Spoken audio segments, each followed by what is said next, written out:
Macro volatility is rising as geopolitical tensions and weak economic data continue to shake markets. Bitcoin continues to trade range bound, and the option markets are still pricing in significant downside risk.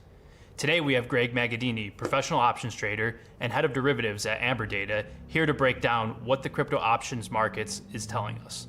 Greg, welcome in. Hey Dan, thanks for having me on again. Yeah, it's Very great to happy see be you. here. Yeah. It's great to see you.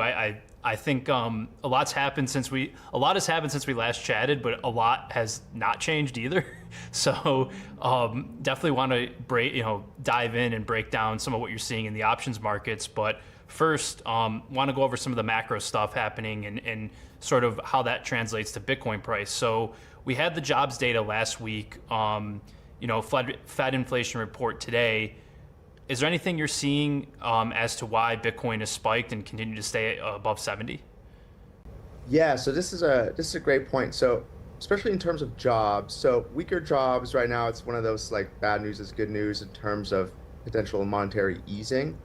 So that's one side of the equation, but we know that the Fed is balancing the other side of the equation, which is inflation, and that's where geopolitical tensions kind of offset the weaker jobs. So now it's kind of a mixed report. So I think Bitcoin is finding some support here along with sort of the other commodities, gold, silver, obviously oil, anything priced in dollars, on potential cutting of rates. That being said, that is by no means a guarantee. And actually what we're seeing is that the political tension is actually delaying the hopes of a Fed cut. So now we're kind of stuck in this limbo. I talked about it this weekend. I think Bitcoin trades the box, meaning we're really going to be in this, call it 60 to 75 area for a while. I think there's work that needs to be done, and that's what I see is being priced right now. Gotcha. Yeah, I think it's really interesting because the last time we talked last week, Bitcoin was at exactly the same price, but in between then, we did drop down to I think around 66 or 65, and then shot back up over the weekend.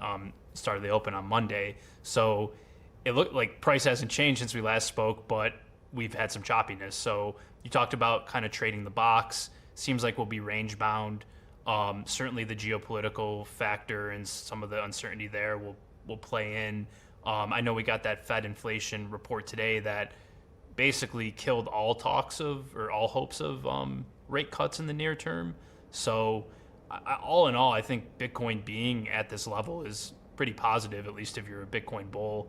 How about the oil markets? I know in your newsletter over the weekend, you pulled up that OVX chart, oil volatility, and can you just talk about that and how and kind of what that tells us about risk assets? Yeah, actually, let me go ahead and share that chart real quick because I just think it's so interesting. So if we go here and let me turn off this comparison of BitX. So OVX is the 30-day implied volatility index for oil. So we can see here, and let me just extend this so we can see the years. OVX hit some crazy number when oil went negative. Right. You have to ignore that because the model breaks. Uh, you know, the implied volatility assumes log normal distributions, which means prices asymptote to zero, so they can't go below zero. If we do go below zero, which oil did, all those models break. So you kind of have to ignore the COVID prices going negative. And this pretty much puts oil at pretty much oil volatility at the all-time high. So let me just change this real quick just so you can see in terms of the index here where we reside. So basically OVX right now is 120%. For example, the DVOL index, which is the Bitcoin volatility on 30 days calculation, is around 53. Okay, so the DVOL in absolute terms, we can see this right here. I want to get rid of this comparison here. Okay, 53.91, and then OVX is 120.91, and then classic VIX right here is at 24.22. So this is telling us that, quite frankly, oil traders are pricing in anything can happen.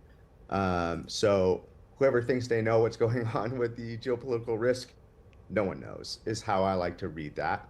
And so let's not pretend we know the future and let's just trade the chart. This is kind of how I like to think about it. So I think this is what OBX is telling us in terms of Bitcoin volatility. We're kind of in the middle of the range here. And one of the charts that we showed over the weekend, which I think is really telling, let me go here just to show it here real quick, is the relationship of realized vol from daily bars for the calculation versus monthly bars for the calculation. And so what we can see here is the ratio of volatility.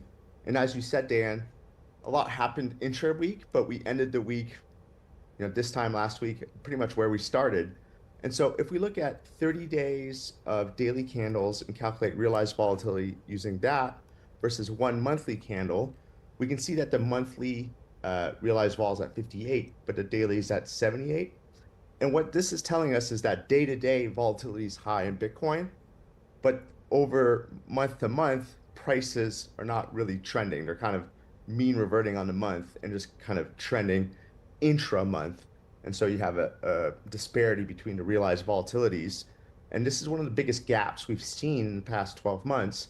So this is telling me that Bitcoin prices are consolidating despite the intraday or day-to-day volatility being high. So that's something to keep in mind. And that's really why I keep thinking we trade this box for the time being.